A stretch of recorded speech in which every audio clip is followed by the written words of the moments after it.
Okay, I made another one using a kitchen HQ cooktop I got from eBay. They're $36. And basically you take off this ceramic glass plate and then you elevate it in the air a little bit. This one worked pretty good, similar to the Sultan, which is supposedly supposed to be the best one. And same thing, you elevate it in the air. And what I want to show is I got a new one, Duxtop.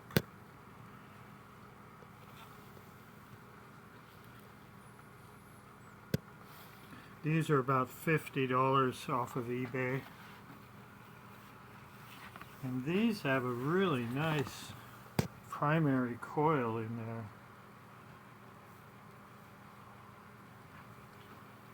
There's no doubling up of winds on the kitchen HQ from here to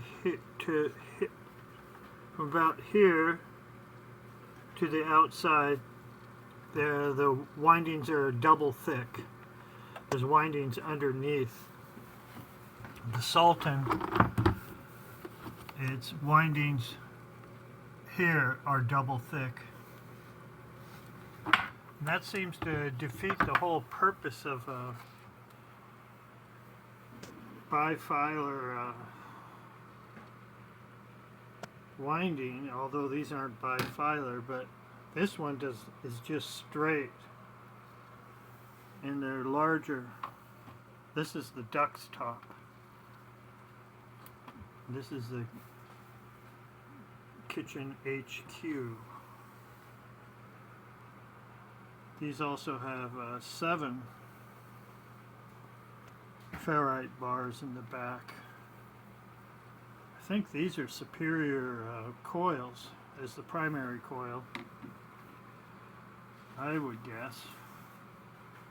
So my immediate goal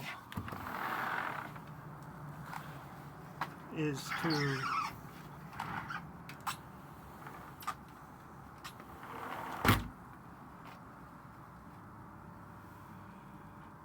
this is where the full wave bridge rectifier is.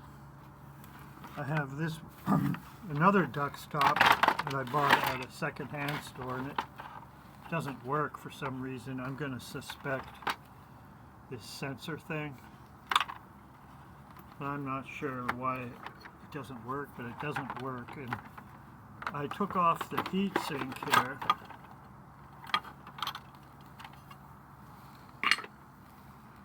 to get at where the full wave bridge rectifier is. So this is one all taken apart. This is one partially taken apart. And this is a new one I just got. See, there's the IGBTs, I guess they are. And these are really difficult to get this off without kind of messing up things. So right underneath this is the full wave bridge rectifier, which is here.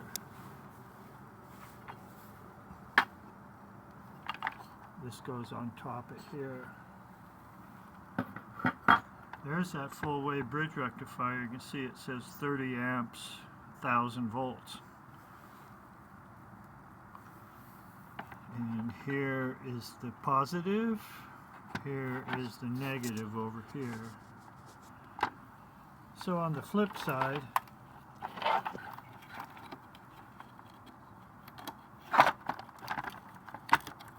here's the positive, here's the negative, here's the AC and AC. So on this one, I just soldered a wire on this side and soldered a wire on this side. So this is the DC, high voltage DC. This is how I want to loop it. I'm going to take a full wave bridge rectifier, high frequency diodes, and stuff it right back in here in the full wave bridge rectifier with the high frequency diodes. It's going to have its AC side of the full wave bridge connected in series to one of the legs that power the lights. You'll have that in series, not in parallel. You maybe just have a 100-watt light or a 300-watt light. And so that's called a vector. We're going to vector it out and should be able to control the voltage and target. It's about 152 volts DC while it's running, going into a load of the 2000 volt lights. 152 volts. So if you get this about 150 volts, depending what your load is, maybe 160, but have it match exactly what the DC is here, and take that full wave bridge rectifier that you have in series on one of the output legs to the load, connect it right here. So instead of looping back into an inverter and kicking down to like 15 volts and then have the inverter power the cooktop, you go right into the high voltage DC side of the cooktop. Basically, it's very simple. The AC 120 volts comes in and it gets immediately rectified with that full wave bridge. And that's where you connect it on the DC side of the full wave bridge. If it's 120 volts grid, that means it's really 120 RMS, and if you put some diodes and a cap across it, you're going to have 175 volts because RMS, you kick it down about 0.7 the voltage to make RMS.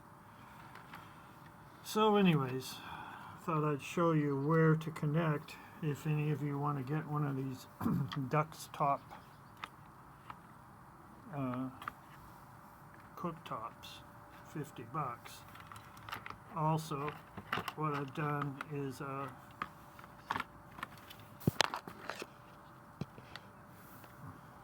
this is the heat sensor that goes in the middle of the coil. Has some white goo, and it actually makes contact with the surface plate of the glass type material. So I took out the glass material so I can have some tight induction. And I take this, I leave it plugged in. If it's not plugged in, it won't work. And I just kind of tape that there.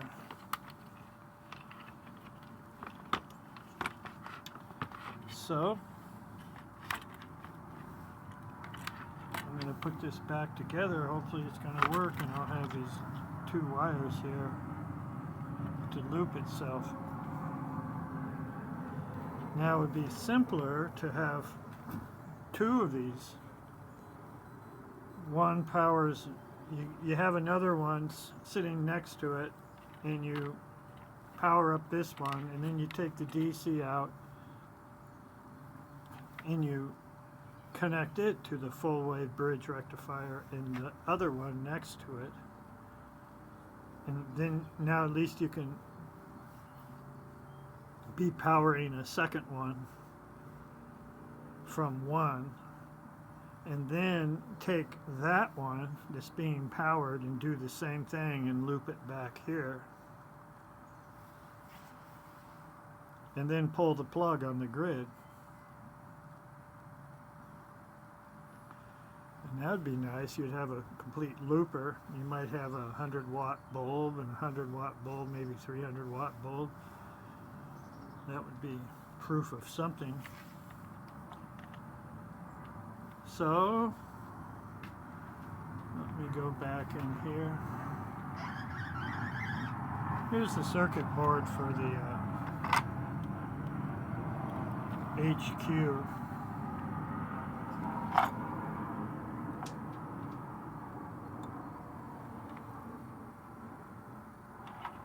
So it's pretty complicated. All you really need is some sort of pulsing circuit that sends out a signal at about 24 kilohertz and flip some high voltage MOSFETs to turn the power going into the primary coil on and off. So I'm working on that. I want to just replace this, have a simple circuit. Some people do CVS, a ZVS, but personally I think it's better to pulse high voltage DC at 50-50 duty cycle and let the flyback fly. And the flyback goes right back into these bifilar, the series 18 bifilar coils. These are not series 18, the primaries. These are. This is where the magic would be.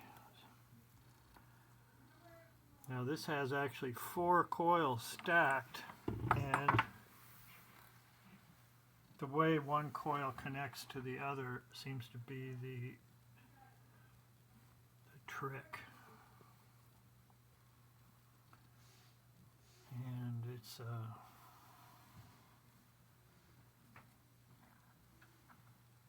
that's how that Willie Filsinger guy in Canada came up with how to stack these. So if you got one that's a little bit over unity, why not put another one, another one, another one? And you get gain, gain, gain, no loss. So, okay, that's about it. Here's another one of these. See, aren't they nice?